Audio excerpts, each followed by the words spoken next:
Boa tarde a todos, são 6 em ponto e, portanto, cá estamos nós para mais um passeio com imagens virtuais para nos levar até a Itália. Hoje vamos continuar, nas últimas semanas temos estado sempre em Itália, estivemos na Sardenha, estivemos na Sicília e hoje continuamos com um bocadinho do norte de Itália e um bocadinho do sul de Itália.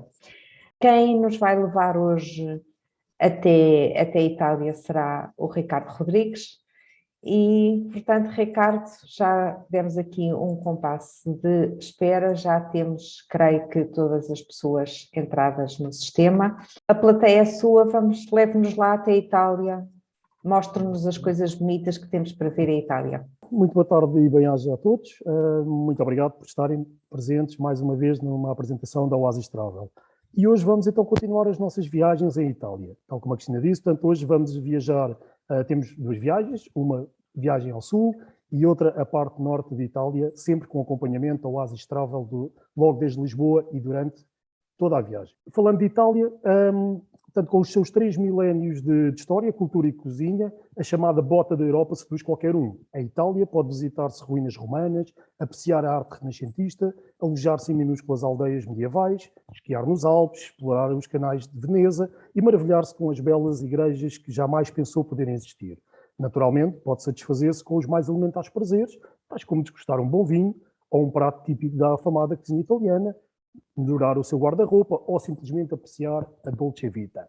E tal como eu estava a dizer, tanto a República da Itália tem uma área de mais de 31 mil km² e uma população acima dos 60 milhões de habitantes e, claro, a sua capital é então a cidade de Roma. Portanto, relativamente a informações gerais, ora, dado que nas últimas 2 semanas já falámos de Itália, portanto, através da Sardenha e depois da apresentação da Sicília, a grande maioria de vós terá provavelmente assistido às nossas apresentações, que agradecemos, e por isso mesmo não vamos repetir toda a informação ao detalhe, mas podemos mencionar, por exemplo, que está previsto ser implementado em todos os países da União Europeia, que obviamente inclui a Itália, a possibilidade de todos os passageiros poderem circular livremente apenas com a necessidade de testes PCR para sair ou entrar nos diversos países da União Europeia, sendo as nossas viagens para junho e julho, certamente que já estarão nesta altura em vigor estas novas regras que muito facilitarão a circulação dos passageiros. Ressalvo só também que uma das obrigatoriedades de Itália, e era algo que tínhamos, são medidas que vigoraram até 31 de janeiro de 2020, podem ver aí do lado esquerdo em baixo, certificado de vacinação completa à Covid-19 e também ao embarcar em Lisboa e à chegada à Itália, mostrar teste PCR negativo à Covid-19 feito com 48 horas de antecedência da hora da partida do voo, ou então teste antigénico realizado nas 24 horas antes. Como eu disse, medidas que vigoraram até ontem, 31 de janeiro, e que os próprios italianos estão à espera de saber e que depois nos vão então indicar e partilharemos convosco. Como eu disse, apresentarei hoje então 2 das nossas viagens à Itália, começando pela costa amalfitana, Capri, Roma e Vaticano, e então seguindo-se depois a apresentação da nossa viagem ao circuito dos reflexos dos lagos italianos e Suíça, já na zona norte de Itália e zona sul, claro, da Suíça. Ora, então vamos dar início à nossa viagem pela costa amalfitana, Capri, Roma e Vaticano. Relativamente ao clima, portanto, a Península Italiana possui vários tipos de clima, os quais habitualmente se dividem em 3 regiões. A região norte, alpina, com invernos muito frios e calor intenso, e seco no verão. A região do Vale do Rio do Pó apresenta invernos frios e um inverno árido e seco.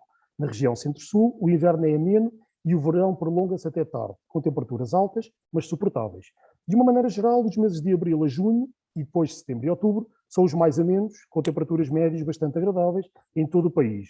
No slide tem as referências de 2 das cidades que vamos visitar neste circuito, da costa amalfitana, Capri e Roma. Como é habitual em todas as partidas da Oasis Travel, os nossos grupos são acompanhados por experientes representantes que estarão à disposição do grupo durante toda a viagem. Assistência pelo representante da Oasis Travel nas formalidades de embarque logo no aeroporto em Lisboa e depois viajamos então em voo direto da TAP de Lisboa até à cidade de Nápoles.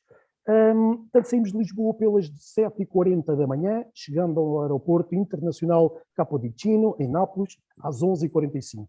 Mais ou menos, aproximadamente, então, 3 horas de viagem em voo direto. Já agora, Ricardo, só aqui interromper para dizer o seguinte, nós mencionamos que o voo é à partida de Lisboa, e de facto os voos são à partida de Lisboa, mas naturalmente que se tivermos alguém aqui ouvirmos que seja da região norte, nós podemos providenciar a ligação do Porto para Lisboa e de Lisboa para o Porto, porque estamos a falar de voos TAP, portanto, estando a falar de voos TAP, temos ligações também com a TAP do Porto para Lisboa e de Lisboa para o Porto depois no regresso. Quem seja do Porto podemos providenciar, é só uma questão de nos pedir e nós podemos providenciar as ligações de e para o Porto. Desculpe, Ricardo, era só para acrescentar isto. Ora então, relativamente ao circuito, como referido, entramos então de avião pela cidade de Nápoles, onde após as formalidades de desembarque, seguimos então para a visita da cidade de Nápoles. Nápoles, sendo a terceira cidade italiana mais populosa, a seguir a Roma e Milão, é também conhecida internacionalmente por ser a cidade natal da Pisa. Nápoles localiza-se no Golfo de Nápoles, no Mar Tirreno, sendo dos principais centros turísticos italianos, por envolver vários locais de interesse em seu redor, como o vulcão Vesúvio, as ruínas de Pompeia e Herculano, as ilhas de Capri e Ischia, mas também o centro de Nápoles tem o seu particular interesse, com as suas estreitas ruas do centro antigo da cidade. Como podem ver então, Nápoles, como eu disse, portanto, é uma das poucas cidades europeias do mundo antigo que nunca foi totalmente destruída. Fundada pelos gregos e ampliada e modernizada pelos romanos, foi invadida por normandos, alemães, franceses e espanhóis. Destaque nas nossas visitas para as famosas galerias Humberto I, portanto, galerias comerciais cobertas por teto de vidro, construídas no fim do século XIX. Outro dos destaques, a famosa Piazza del Plebiscito, também chamada Largo di Palazzo ou Foro Regio, portanto, é uma praça pedonal icónica com estátuas equestres e que tem uma área de 25.000 metros quadrados.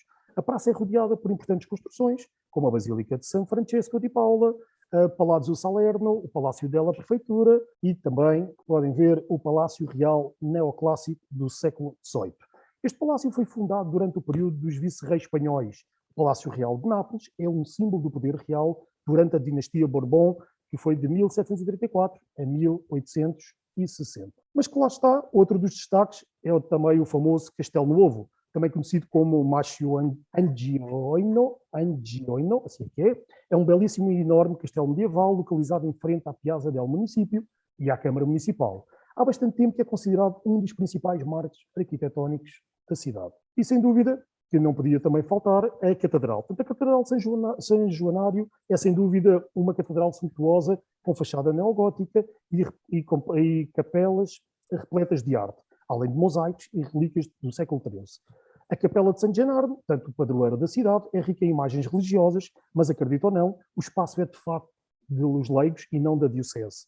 A delegação encarregada da capela esforçou-se ao máximo para garantir que o local dedicado ao seu santo padroeiro fosse trabalhado apenas pelos melhores e, por isso, não é de surpreender que seja um tesouro da arte barroca, com a influência dos métodos de arte e escultura italianas do século XVII e que é bem visível por toda a parte. Deixando de Nápoles, após as visitas, como podem ver no mapa então, seguimos de autocarro para cerca de 50 km até Sorrento, mais precisamente até Sant'Angelo, onde ficamos alojados no Hotel La Pergola. O Hotel La Pergola é um hotel 3 estrelas superior que fica localizado a cerca de 1,5 km do centro de Sorrento.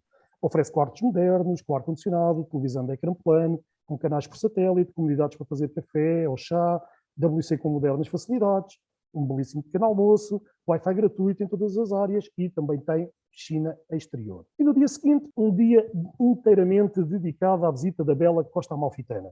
Saindo cedo para embarque no Porto de Sorrento, portanto, vai ser um dia em que o nosso meio de transporte será, para além do autocarro que nos leva até ao Porto de Sorrento, será então os barcos. Um dia então para embarque no magnífico passeio pelo barco, pela Costa Amalfitana, sem dúvida a melhor forma de admirar a paisagem e as pequenas vilas com o seu colorido casario. A Costa Amalfitana, ou Costa de Amalfi, como muitos também lhe chamam, é uma faixa litoral de grande beleza natural localizada a sul de Nápoles, na região italiana da Campania. Povoados como Positano, a escorregar pelas encostas até ao mar, e vilarejos históricos como Amalfi ou Ravello, este último encavalitado na montanha com vistas deslumbrantes, são então as imagens de marca que incluem as comunidades como Vietre Sul, Mare, Setara, Tramonti, Maiori, Minori, Ravello e muitos outros, como também Positano. Tal como eu disse, saímos então de barco de Sorrento para cerca de 50 minutos de navegação, mais ou menos, ao longo de falésias, paisagens vertiginosas. Chegamos então à encantadora Vila Pescatória de Positano, que escorrega pela encosta até à praia. A Vila de Positano, vista do mar, parece então uma concha, com linhas de cor diferentes, do verde dos montes do Latari, até ao branco, o rosa e o amarelo das casas mediterrâneas, o cinza prateado das praias, com padrinhas, e finalmente um fabuloso azul do mar. Iremos então visitar Positano. Tanto no litoral positano surgiram então as maravilhosas residências do período romano, como testemunham os restos na igreja Della Assunta. Acredita-se que a cidade tenha sido então fundada no século IX, ao redor de uma abadia beneditina, e depois ampliada com a chegada dos habitantes de Paestum, aterrorizados com as invasões dos sarracenos na costa amalfitana. Em 1268, quando foi saqueada pelos pisanos, mudou completamente a forma urbanística, favorecendo os aspectos defensivos, de forma parecida com a Amalfi, ou seja, ruas estreitas, casas no alto das rochas, fortes e torres de vigilância, que de qualquer ponto da cidade é possível admirar a cúpula da majólica colorida Igreja de Santa Maria da Assunta, como podem verificar. Visitaremos então também o seu interior, que tem a particularidade de possuir a imagem de Madonna Negra do século XII, de inspiração bizantina. E lá está, portanto, durante o tempo livre, quem quiser pode continuar a subir pelas ruas estreitas e sinuosas até à parte alta de Positano, e quem preferir pode simplesmente ficar na zona do Porto ou descansar numa esplanada, ou mesmo fazer um pouco de praia, areia vulcânica, gosto de relembrar isso. Tem uma zona de praia concessionada paga, mas também tem outra que é de grátis, e quem quiser depois também tem então uma zona de duches que custam entre 50 cêntimos a €1, depende depois, como podem ver pelas imagens. Portanto, a praia que está mais ao lado esquerdo é então a praia pública, digamos assim, e não concessionada. Mas, como eu disse, tanto após as visitas e tempo livre, para desfrutar desta magnífica vila, embarcamos então de novo no barco que nos vai levar até Amalfi, para cerca de 30 minutos de navegação. Amalfi é uma cidade num deslumbrante cenário natural sob penhascos íngremes da costa sudoeste de Itália. Como podem ver pela imagem, considerada uma das mais antigas e poderosas repúblicas marítimas, entre os séculos IX e XI, Amalfi desenvolveu um intenso intercâmbio com o Império Bizantino egípcio durante a Idade Média. Os mercadores amalfitanos conquistaram dos árabes o monopólio do comércio mediterrâneo, fundando-se no século X a base mercantil da Itália meridional no Médio Oriente. Entre os testemunhos mais importantes da grandeza da Amalfi estão as tábuas amalfitanas, ou seja, era um código que reunia as normas do direito marítimo e que permaneceu válido por toda a Idade Média. A história da Amalfi está marcada pelas trocas comerciais em todo o Mediterrâneo e progressos tecnológicos no setor naval e científico, tanto é que o amalfitano Flávio Gioia foi o inventor da bússola de navegação. Então, como eu disse, vamos então fazer a visita a pé da zona de Amalfi, tem que ser, são ruas pedonais, e onde podemos ver então o sentido profundo da arquitetura mediterrânea. Este sentido da arquitetura mediterrânea está bem presente nas casas brancas junto umas às outras, nas ruelas que começam na sombra fresca por baixo dos pórticos, nas torres de vigilância, como a Torre Sarracena, próxima do convento de São Francesco, e destaque, claro, para a visita da Catedral Árabe-Normanda de Santa Andrea, bem no centro da cidade e com uma fachada bizantina listada que sobrevive desde essa era.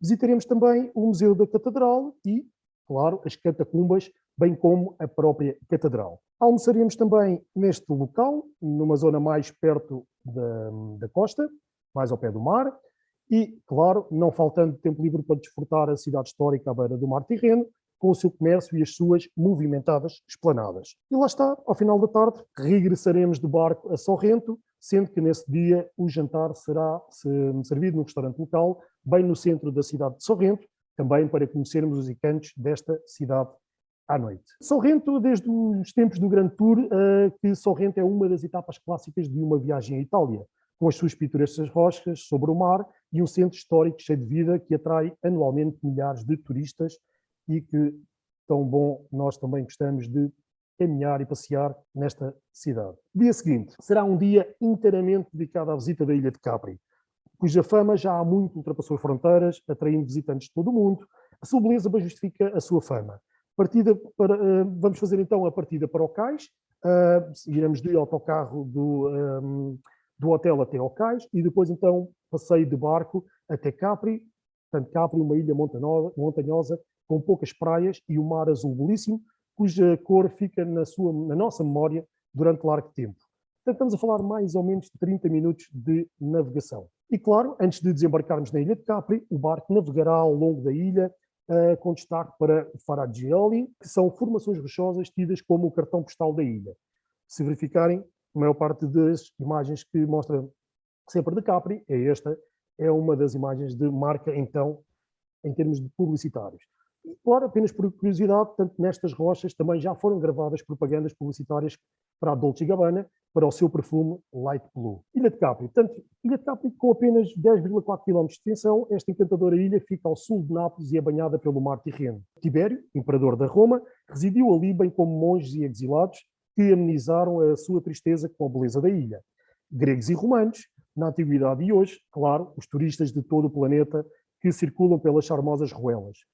As ruas foram sempre tortuosas, como atestam, e podem depois verificar, tanto atestam os restos dos antigos muros do século IV a.C., até ao início do século XX, também o transporte era feito por jumentos, que levavam os visitantes desde a parte da Marina Grande, podem ver na imagem, e que então levavam até ao centro da ilha, e claro, atualmente tem também os famosos táxis, estilo Capri, ou seja, que com a tolda de lona, mas outro dos destaques também, o funicular até Piaceta, e claro, nós iremos então utilizar o funicular, e que nos levará então desde o Porto até à zona centro de Piaceta. Destaque, lá está, tanto para as visitas em termos de Capri, destaque para a sempre movimentada Piaceta di Capri, a Praça Humberto I e a sua Torre do Relógio, e também mais ao lado, um pouquinho mais abaixo, tem o interessante Jardim Humberto I. Sem dúvida que caminhar nas ruelas com inúmeras lojas de marca e as sempre deslumbrantes esplanadas é algo fascinante sempre. Aqui também iremos desfrutar do nosso almoço num restaurante local, dando assim tempo para as pessoas desfrutarem ao máximo. Mas claro, lá está, quem quiser mesmo pode aproveitar o tempo livre e ir até a outra zona da ilha, que se chama Anacapri. Anacapri tem cerca de 5.845 habitantes, e que pertence à ilha de Capri, como eu disse, tanto uma parte é Capri, outra chama-se Anacapri, que também tem uma pequena zona comercial, com lojas, planadas, tem o museu de Axel Monte, que foi o autor do famoso livro Monte de Saint-Michel, e também aqui existe um teleférico de cadeiras suspensas, é um teleférico que sobe mais ou menos 12 metros e chega a um miradouro, e claro, lá de cima, quando assim o tempo o permite, quando está o céu limpo, tem então uma perspectiva de 360 graus de toda a ilha de Capri. Lá em cima existe também um café com esplanada sempre agradável. Aqui na imagem podem ver então uma foto desde o Miradouro, desde o terraço da Vila Saint-Michel. É um sítio, é uma ilha para desfrutar. Quem não quiser só desfrutar na zona de, como eu disse, de Capri, lá em cima, podem vir e descer logo para a zona também junto à praia, ao porto de embarque do Cais da Marina Grande, isto antes de embarcarmos para a travessia de regresso a Sorrento, que será então durante a tarde. À noite, mais uma vez, teremos então jantar em restaurante local no centro de Sorrento. E ao quarto dia de viagem, seguimos até Pompeia. Em Pompeia, vamos então visitar as escavações das ruínas da antiga cidade e, após o almoço, seguiremos até Roma para mais ou menos cerca de 240 km, mas em boas vias rápidas. Pompeia, ou Pompeios, foi outrora uma cidade do Império Romano situada a 22 km da cidade de Nápoles, no território do atual município de Pompeia. A antiga cidade foi destruída durante uma grande erupção do vulcão, o Vesúvio, em 79, que provocou uma intensa chuva de cinzas, como eu estava a dizer, e que sepultou completamente a cidade. Pompeia manteve-se oculta por cerca de 1600 anos, até ser reencontrada por acaso em 1748. Como eu disse, tanto cinzas e lama protegeram as construções e objetos dos efeitos do tempo, moldando também os corpos das vítimas, como podem ver pela imagem, o que fez que fossem encontradas no modo exato como foram atingidas pela erupção. Desde então, as escavações proporcionaram um sítio arqueológico extraordinário e que possibilita uma visão detalhada da vida de uma cidade dos tempos da Roma Antiga. Portanto, Pompeia, considerada Património Mundial pela Unesco, é sem dúvida atualmente uma das atrações turísticas mais populares de Itália, com aproximadamente 2,5 milhões de visitantes por ano. As estimativas eram os números que havia antes do Covid, claro, as coisas alteraram um pouco, e sem dúvida que das principais atrações do sítio arqueológico de Pompeia estão a Casa de Fauno, a Vila dos Mistérios, como podem ver no slide, a Casa Veti, o Templo de Apolo, o Templo de Júpiter e o famoso anfiteatro. Portanto, tal como eu disse, seguindo depois da viagem de Pompeia, e com o almoço também que vamos ter naquela zona, iremos até Roma. E chegando a Roma, iremos ter alojamento e jantar no hotel Best Western President de 4 estrelas. É um hotel que está localizado no centro da cidade de Roma, a apenas 13 minutos a pé do Coliseu e a cerca de 500 metros da Basílica de São João.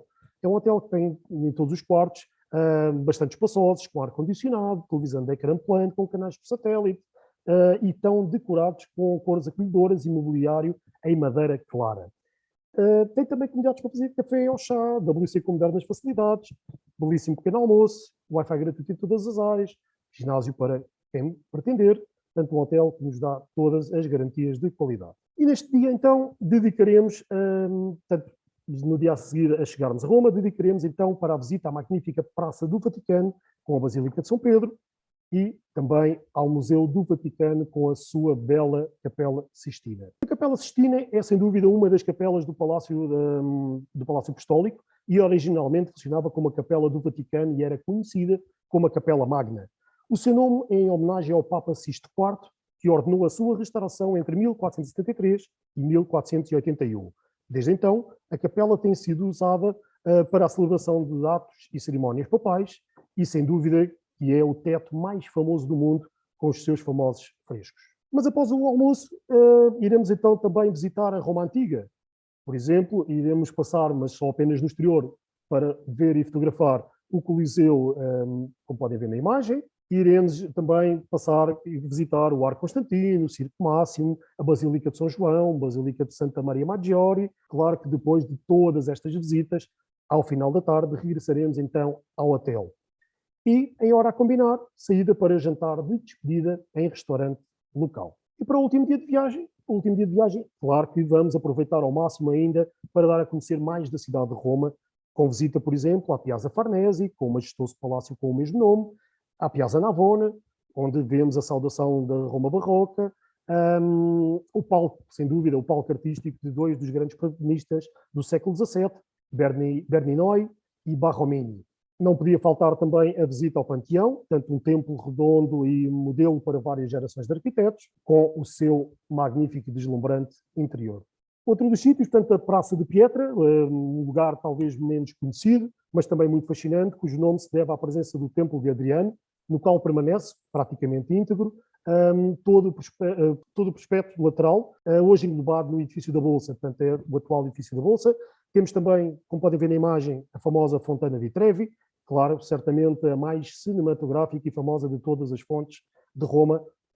Almoço, depois teremos então o almoço em restaurante local e, após o almoço, há algum tempo livre para os últimos passeios e compras, sempre algo apetecível também na zona. E depois, em hora de terminar, encontro na recepção do hotel e partida em direção ao Aeroporto Internacional de Roma. Aqui iremos ter então as formalidades de embarque e partida às 20h15 em voo regular da TAP Portugal, com destino então a Lisboa. A chegada a Lisboa está prevista para as 22h25 da noite. Mudando então de circuito. Portanto, relativamente ao circuito Oasis Travel dos Reflexos dos Lagos Italianos e Suíça, portanto, são 6 dias de viagem pela região do norte de Itália, visitando Milão, onde nos perdemos nas paisagens verdejantes e na imensidão azul dos lagos italianos, com o exuberante lago Como, o terceiro maior da Itália, que encabeça então estas visitas. Claro, não podíamos deixar de visitar pequenas, mas belas vilas italianas em plenos lagos, e dada a sua proximidade, iremos também conhecer uma pequena parte da Suíça. Relativamente ao clima, o clima de Itália, como eu disse, pode variar então de região para região, sendo que o norte italiano tem um clima continental. A zona dos lagos italianos e a parte da Suíça que vamos visitar são bastante mais frias, chegando no inverno a rondar apenas os 4 ou 5 graus Celsius em Milão, por exemplo, e alguns sítios também temperaturas negativas. Por isso, lá está, a nossa escolha recaiu no início do mês de julho, com temperaturas mais agradáveis e menor possibilidade de dias com chuva. Mais uma vez, como é habitual, em todas as partidas da Oasis Travel, os nossos grupos são acompanhados por experientes representantes que estarão à disposição do grupo durante toda a viagem. Em Lisboa, teremos então assistência pelo representante da Oasis Travel nas formalidades de embarque e depois então viajamos em voo direto da TAP, mais uma vez, de Lisboa até à cidade de Milão, É a mesma situação para as pessoas do Porto, quem queira, podemos então depois adaptar relativamente aos voos, são voos da TAP. Portanto, vamos sair... Ricardo, ia só acrescentar o seguinte, porque entretanto houve alguém aqui no chat que perguntou se nós só tínhamos ligações do Porto e se não tínhamos ligações de Faro. Só falei no Porto porque pronto, é o mais comum, digamos assim, mas naturalmente que para além das ligações do Porto, poderemos também fazer ligações a Faro e ao Funchal. No caso do Porto, existem ligações de hora a hora e, portanto, é fácil garantir que as ligações sejam feitas no próprio dia. No caso do Faro e do Funchal, naturalmente que teremos de ver caso a caso, porque não há tantas ligações assim e, portanto, como os voos saem cedo e chegam tarde, é preciso verificar se existem ligações a Faro e a Funchal no próprio dia ou não. Mas seja no próprio dia, seja com um dia de diferença, é sempre possível a ligação também a Faro e ao Funchal. Desculpe, Ricardo, pode continuar. Vou explicar. Portanto, como eu disse, vamos então sair no voo da TAP às 7 da manhã de Lisboa, chegando depois ao Aeroporto Internacional de Milão por volta das 10h35, aproximadamente 2h35, 2h40 de viagem. Relativamente ao circuito, tanto como referido, entramos então de avião pela cidade de Milão, onde após as formalidades de desembarque, seguimos então para a visita da cidade. Portanto, Milão é uma comuna italiana, capital da região da Lombardia, província de Milão, claro, tem cerca de 1,4 milhões de habitantes. A área urbana de Milão é a quinta maior da União Europeia, com uma população estimada em 4,3 milhões de habitantes. Milão foi a capital do Império Romano do Ocidente durante os séculos IV e V, e, claro, após o que floresceu uma cidade, então, uma cidade-estado nos séculos XI a XIII. Durante o período renascentista, portanto, dos séculos XIV a XVI, a sua reputação como centro artístico, cultural e político foi grande em toda a Europa e desde então ficou com essa fama, digamos assim, com esse reconhecimento. Lá está, portanto, não podíamos deixar de visitar o seu centro histórico, portanto, o centro histórico da cidade é medieval, circundado por áreas urbanas cada vez mais modernas. Portanto, é uma cidade que tem crescido muito e está cada vez mais moderna. Aproveitaremos então aqui para, devido ao horário e à chegada ao centro, provavelmente logo para almoçarmos e depois então destaque para a visita da imponente catedral com a sua Piazza del Duomo e, sem dúvida, o seu fascinante interior que iremos então visitar. Como eu disse, portanto, a Piazza do Duomo define o ponto central da cidade, onde a catedral se ergue para o alto numa explosão de pináculos e espirais. A Catedral de Milão é a maior edificação gótica de Itália e a terceira maior do mundo. E outro dos destaques, as sempre deslumbrantes galerias Vittorio Emanuele, portanto, enormes arcadas de ferro e vidro erigida e que dá então para o edifício, e que dá também para o famoso edifício da Ópera de Milão, La Scala, e o Brera também, que é a principal galeria de arte, que fica um pouquinho mais a norte. Outra das visitas será então também ao Teatro Scala, portanto o teatro que foi construído por Pier Marini em 1778, no local onde uma antiga igreja, Santa Maria da Scala, e claro, a sua fama deve-se às representações de ópera e de balé e às suas magníficas condições para o teatro. É um teatro que tem uma sala que tem uma capacidade para 2.800 espectadores e a temporada de representações normalmente vai de setembro a julho, interrompendo habitualmente no mês de agosto. E claro, no final das visitas, seguimos então para jantar e alojamento no Hotel Nix 4 estrelas. Portanto, o hotel está localizado a cerca de 1,5 km da zona da moda de Milão e a cerca de 3 km da Duomo. É um hotel que tem em todos os quartos, tanto quartos climatizados, com televisão de ecrã plano, canais por satélite, unidades para fazer chá ou café, WC com modernas facilidades, mais uma vez um bom pequeno almoço e Wi-Fi gratuito em todas as áreas. No dia seguinte, então, sairemos para mais ou menos cerca de 40 km até Bérgamo, isto para fazermos então a visita da cidade, que se divide em duas zonas distintas. A Città Bassa, parte moderna da cidade, e a Città Alta, onde se localiza o centro histórico cercado por uma muralha e à qual acederemos subindo pelo seu conhecido funicular. Iremos ter aí então o nosso almoço em restaurante local e depois seguiremos até Tirano. Estamos a falar mais ou menos de cerca de 130 km, onde pernoitaremos. Relativamente a Bérgamo, portanto, Bérgamo é uma comuna italiana da região da Lombardia, capital da província homónima, tem cerca de 120 mil habitantes e estende-se por uma área de 39 km². Portanto, como eu disse, iremos então fazer, portanto, como eu disse, Bérgamo está então dividido entre a cidade baixa, portanto a parte moderna, comercial e intensa, e a cidade alta, a parte medieval e a charmosa e sempre interessante parte histórica.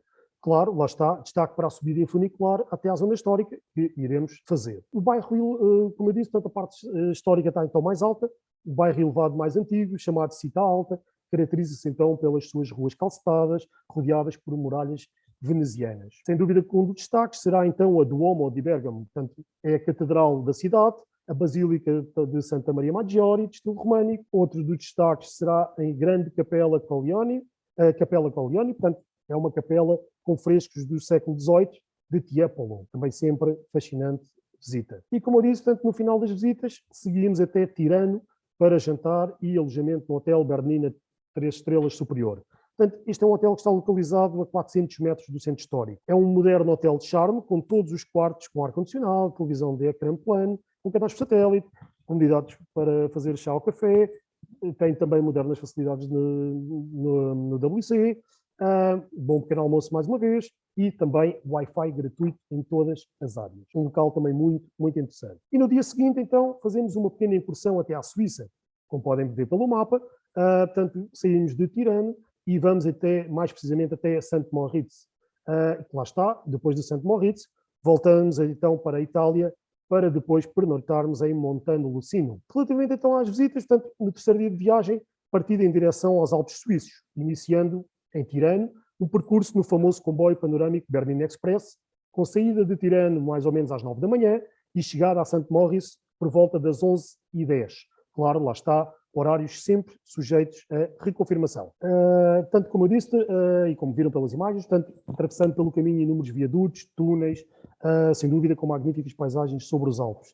O comboio Bernina Express realiza um dos mais famosos trajetos de comboios do mundo, inclusivamente foi alvo de um dos programas chamado Comboios do Mundo, que deu recentemente na televisão portuguesa, na SIC, no final do Jornal da Noite. Como eu disse, iremos então chegar de comboio até St. Moritz. Portanto, aqui iremos almoçar. St. Moritz é uma estância de montanha com turismo muito selecionado e, claro, ocupa uma encosta estratégica sobre os lagos, onde nasce o rio Inn e cercada de espetaculares montanhas. Claro que no inverno temos aqui então as estâncias de ski e as famosas pistas de ski. Sem dúvida que aqui sentimos o glamour das estâncias de férias da Suíça. Aqui outra das perspectivas, com vista do topo para a zona do lago. E como eu disse, portanto, após o almoço, iremos então aqui já de autocarro, portanto entramos então no autocarro e continuação então de autocarro por estradas para cerca mais ou menos de 150 km por deslumbrantes paisagens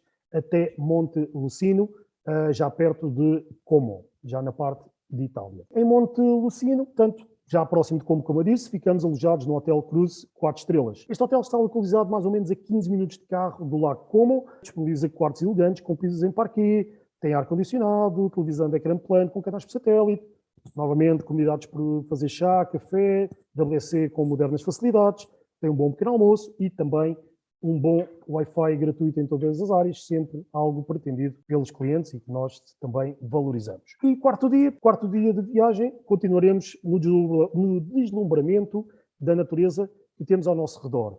E, claro, iremos fazer mais uma incursão à Suíça, mais precisamente às cidades de Lugano e Lucarno e às suas zonas envolventes. Como podem ver no mapa, iremos então, mais uma vez, entrar na zona da Suíça. Neste dia, continuamos então a viagem pela zona norte de Itália e o sul da Suíça, seguindo primeiro até às margens do Lago Como, ainda Itália, o terceiro maior lago de Itália e, sem dúvida, um dos mais encantadores. O Lago de Como, ou Lago di Como, como queiram chamar, também há quem chame como Lario, é um lago de origem glaciar na Lombardia, em Itália, claro. Tem uma área de 146 km² e é o terceiro maior lago da Itália, depois do Lago de Garda e do Lago Maggiore. Tem mais ou menos 400 metros de profundidade e também é um dos mais, que o torna também um dos mais profundos da Europa. O lago tem então uma forma característica, tem uma forma de um Y de cabeça para baixo, sendo que a parte norte começa na cidade de Cólico e as cidades de Como e Lecco situam-se então nas partes sudoeste e sudeste. Portanto, o lago é alimentado em grande parte pelo rio Ada, e entra no lago próximo de Cólico, à cidade de Cólico, e sai do lago em Lecco.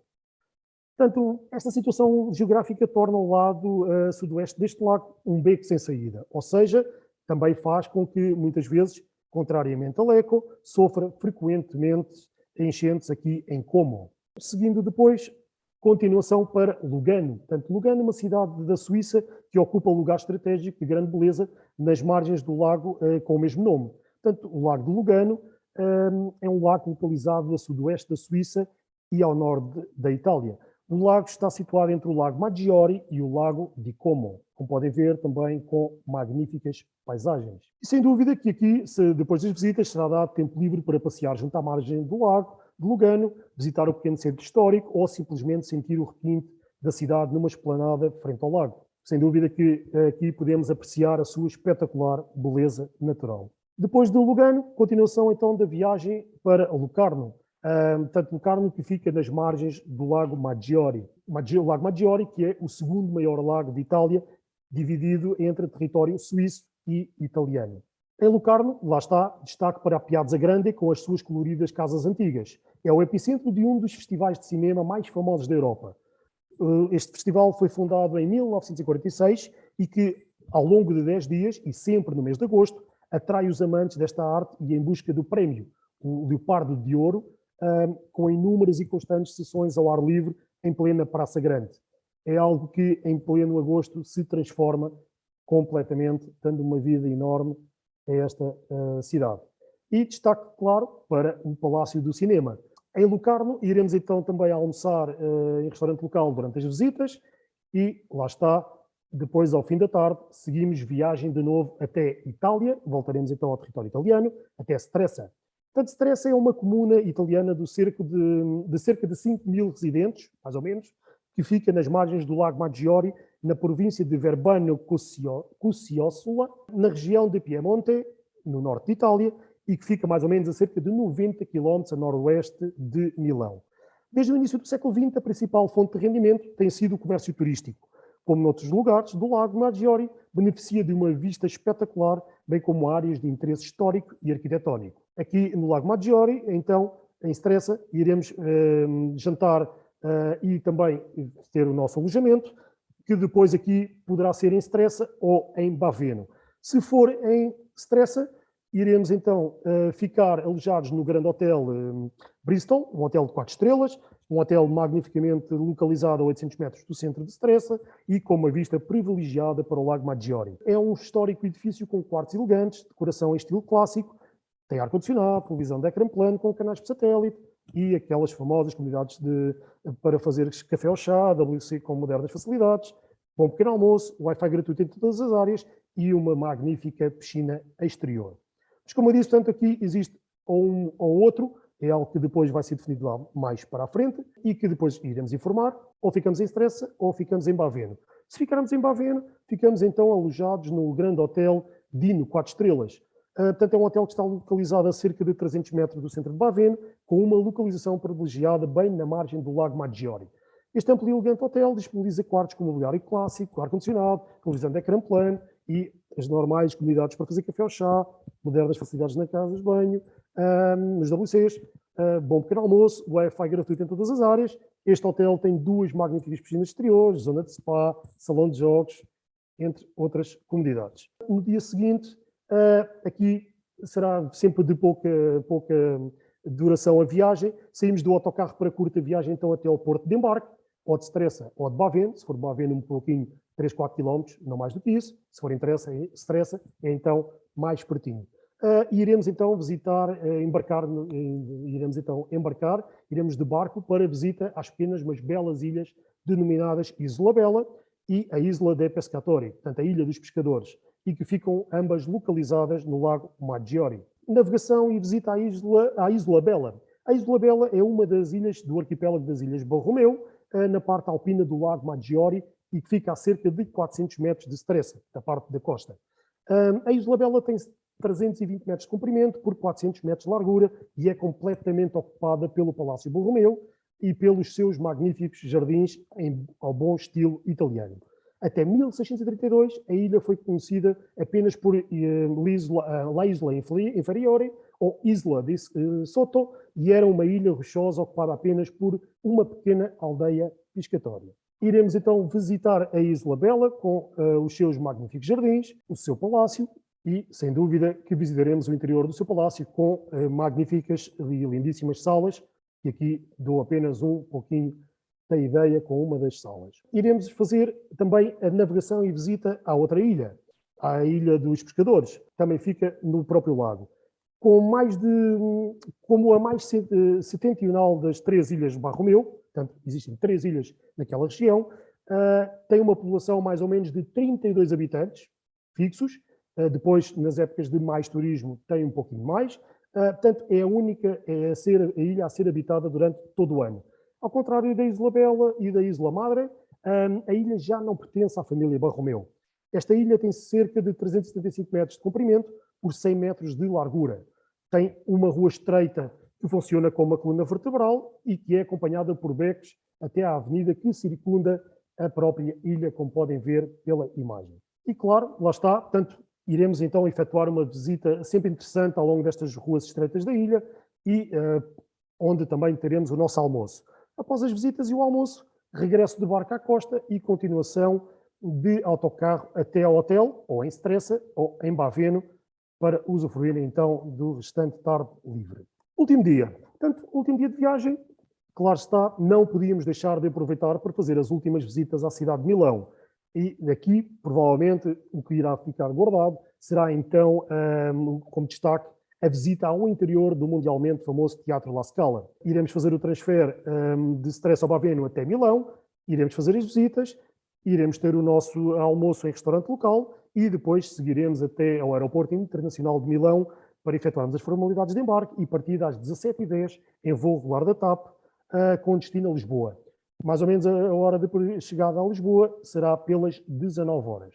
E, normalmente, tanto em todas as partidas de seleções, começo, já sabem mais ou menos, em termos de hotéis, tanto normalmente o alojamento é sempre em hotéis centrais 4 ou 5 estrelas, que lá está, portanto, apesar da grande maioria dos nossos programas de seleções ao Oasis Travel terem alojamento em hotéis 4 e 5 estrelas, neste caso específico, destas 2 viagens que abordámos hoje, teremos 2 hotéis de 3 estrelas, de categoria 3 estrelas superior, mas que são hotéis que, pela sua localização e qualidade, e como já usámos, nos merecem toda a confiança. Portanto, como eu disse, em todas as partidas de seleção, acompanhamento ao Oasis Travel durante toda a viagem, sempre viagens em pensão completa, seguro cobertura extra Covid-19, e temos também suplemento depois de alguns dos suplementos neste seguro. Quem quiser pode nos contactar, também está no site que a Cristina Carvalho depois irá mostrar. E, como eu disse, portanto, sempre também guias locais ou em português ou em espanhol durante as nossas visitas. Cristina, da minha parte termino. Foi assim um pouquinho mais rápido, mas para não ocupar a hora inteira. Exatamente, nós temos sempre este objetivo de começar às 6 em ponto e também terminar às 7 em ponto para não ocupar muito tempo. Portanto, isto significa que eu já só tenho 6 minutos. Em 6 minutos vou aqui partilhar a minha tela.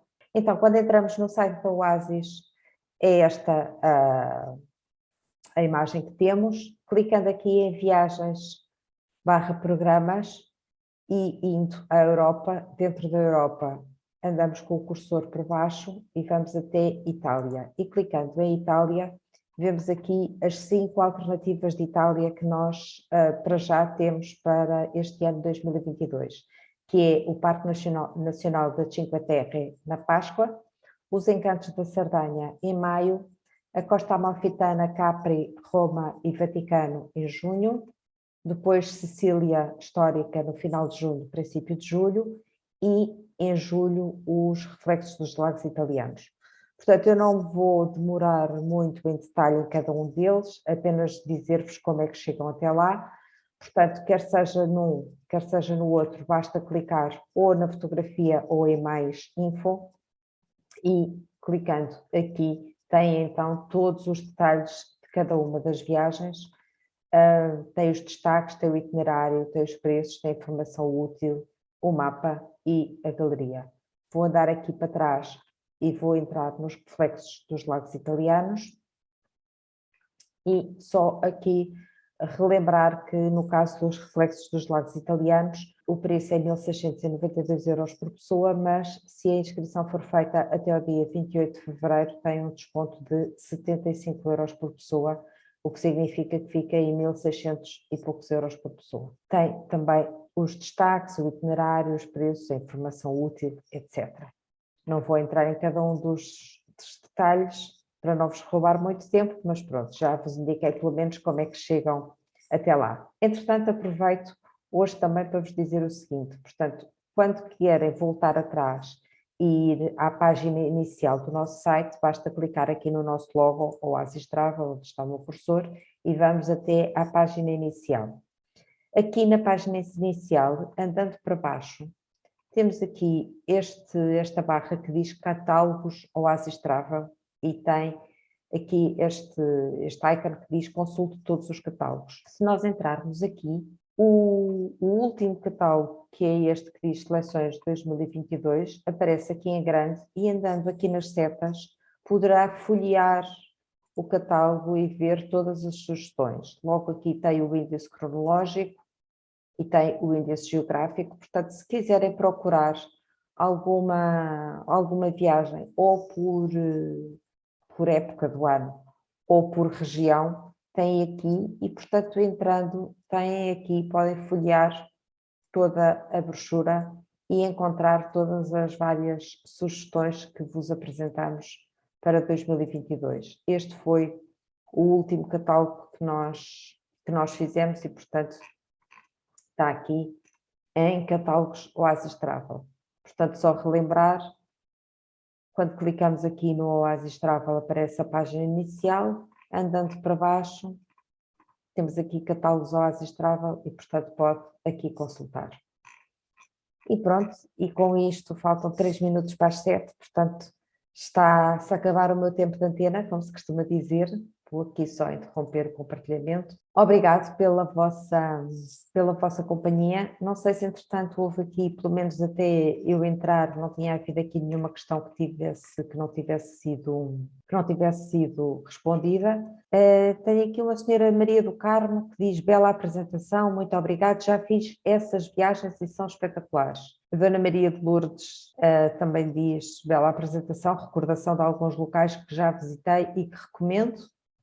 Obrigada. Outra mensagem diz: obrigada ao Oasis Travel e à respectiva equipa por mais uma bela e linda viagem virtual, bem como a respectiva documentação que me têm enviado. Bem-ajam, felicidades, por cujos serviços estou muito grato. Muito obrigado pelas suas palavras. Muitos parabéns pelo vosso site, que é muito bom. Obrigada. Tentamos que seja pelo menos muito fácil e que seja fácil de manusear e que seja intuitivo.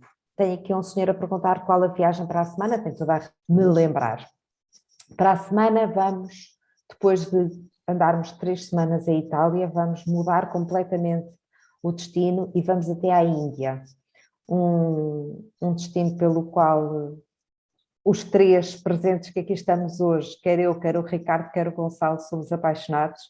Portanto, é um destino que está nos nossos corações.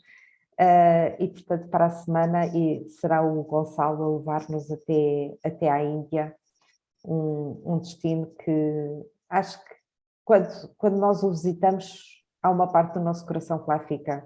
Acho que isto é transversal a todos os que fazem a visita até à Índia. Portanto, para a semana iremos até à Índia. E tenho aqui uma senhora a dizer: Índia é o meu país de eleição. É verdade. Já lá estive 3 vezes, pois quanto mais vezes vamos, mais vontade temos de lá voltar. É uma coisa impressionante. E está aqui um senhor a perguntar: Índia, eu também, já se pode ir?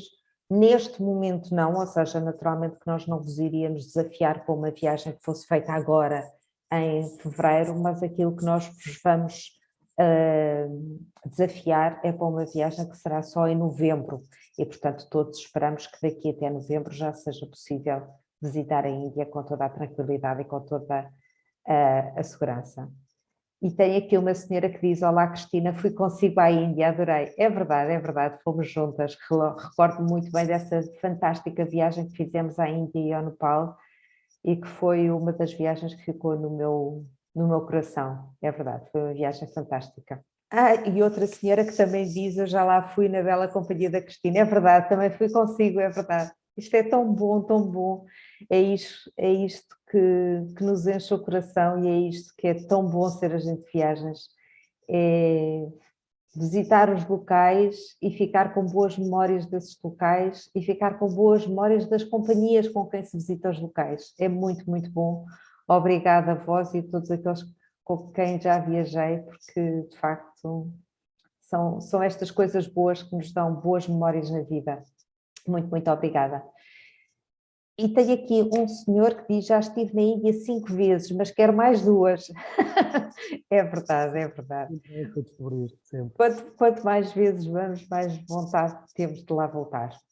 Na apresentação da próxima semana, naturalmente, não abordaremos toda a Índia, até porque, como diz aqui o senhor Henrique Casquinha, é um subcontinente, é verdade, portanto é um país imenso. Era impossível nós, numa hora, conseguirmos transmitir tudo aquilo que é a Índia, portanto vamos nos concentrar só na zona do Rajastão e depois, noutras oportunidades, faremos outras regiões da Índia. E tem aqui uma senhora, Maria Augusta Dores, que diz: olá Gonçalo, já fui à Índia consigo, foi ótimo. Obrigada. Obrigada pela sua companhia e por partilhar.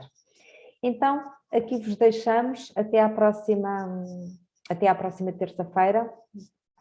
Cá nos encontraremos, iremos enviar-vos, como é costume, o convite por e-mail. Também publicamos sempre o convite nas nossas redes sociais, quer seja no Facebook, quer seja no Instagram.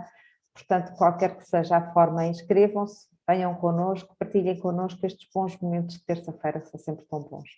Obrigada e até à próxima terça. Fiquem bem. Obrigado a todos. Obrigado.